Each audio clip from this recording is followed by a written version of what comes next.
નમસ્તે દોસ્તો, નિર્જરા એકાદશીની અથવા તો ભીમ એકાદશીની હાર્દિક શુભકામના। આ એકાદશી વર્ષભરની એકાદશીનું ફળ આપનાર એકમાત્ર એકાદશી છે। નિર્જરા એકાદશીનો મહિમા, વિધિ તથા કથા વિશે આજે આપણે જાણીશું।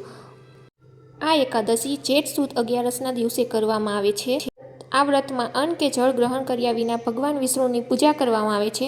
તેનું ફળ તમામ 24 એકાદશીઓનો સમાન અને મોક્ષ આપનારું મનાય છે। આપણે જાણીશું તેના મહિમા વિશે। આ વ્રતનો મહિમા એટલો અદ્ભુત છે કે જે ભક્તો વર્ષની તમામ એકાદશીઓ નથી કરી શકતા તેઓ માત્ર નિર્જરા એકાદશીનું વ્રત કરવાથી તમામ એકાદશીઓનું ફળ મેળવી શકે છે।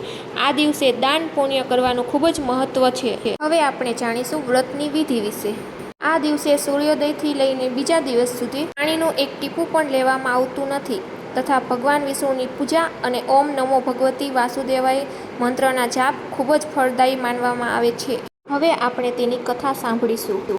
મહાભારત કાળમાં પાંડવો યુધિષ્ઠિર, અર્જુન, નકુલ, સહદેવ અને દ્રૌપદી વર્ષની તમામ 24 અગિયારસના ઉપવાસ કરતા હતા। પરંતુ પાંડવોમાં સૌથી બળવાન ભીમસેન ભારે ભૂખ સહન કરી શકતા ન હતા।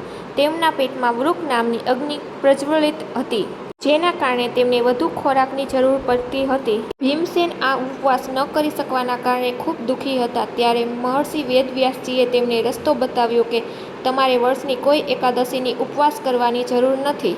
વેદવ્યાસજીએ ભીમને આદેશ આપ્યો કે તમે માત્ર જેઠ મહિનાના શુક્લ પક્ષની 11રસે પાણી પીધા વગર ઉપવાસ કરો। આ દિવસના ઉપવાસથી તમને વર્ષભરની તમામ એકાદશીઓનું ફળ પ્રાપ્ત થશે। ભીમસેને આ નિર્જરા વ્રતનું પાલન કર્યું ત્યારથી આ 11રસ ભીમ 11રસ તરીકે ઓળખવામાં આવે છે। આ પ્રકારે વ્રત કરવાથી આપણા અંત સમયે યમદૂત આપણાથી દૂર રહીને ભગવાનના પાર્ષદો વૈકુંઠમાં લઈ જઈ નિત્ય પ્રભુના ચરણમાં સ્થાન આપે છે। ચેનલને સબસ્ક્રાઈબ કરી દેજો, સરસ મજાની કોમેન્ટ કરી દેજો અને એક લાઈક કરી દેજો। ધન્યવાદ।